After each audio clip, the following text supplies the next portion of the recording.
ইনজুরির কারণে গত বছরের অক্টোবর থেকেই মাঠের বাইরে আছেন ব্রাজিলিয়ান সুপারস্টার নেইমার জুনিয়র।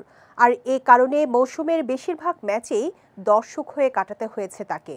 পুরো মৌসুমে আল হিলালের হয়ে নেইমার খেলেছেন মাত্র 5 ম্যাচ, যেখানে সৌদি প্রো লিগের ম্যাচ ছিল 3টি। এদিকে লিগ শিরোপা জয়ীদের তালিকায় ঠিকই উঠেছে তার নাম। মাঠের বাইরে থাকলেও লিগ শিরোপা নিজেদের করে নিয়েছে নেইমারের দল। তবে আল হিলালের জয়ের চেয়ে ভক্ত সমর্থকদের কাছে নেইমারের মাঠে ফেরাটা বেশি গুরুত্বপূর্ণ। আগামী জুনে শুরু হতে যাওয়া কোপা আমেরিকার জন্য নেইমারকে ছাড়াই দল ঘোষণা করেছে ব্রাজিল। আগামী আগস্ট থেকে মাঠে গড়াতে যাওয়া সৌদি প্রো লিগের নতুন মৌসুমেও তাকে পাওয়া যাবে কিনা তা নিয়ে দেখা দিয়েছে শঙ্কা। হাঁটুর লিগামেন্ট ছিঁড়ে যাওয়ার পর গত অক্টোবর থেকে মাঠের বাইরে নেইমার। এর মধ্যে নভেম্বরে অস্ত্রোপচারও করা হয়েছে তার। এরপর ডিসেম্বরে ব্রাজিল দলের চিকিৎসক লাসমার কোপা আমেরিকায় নেইমারের খেলার সম্ভাবনা নাকচ করে দেন।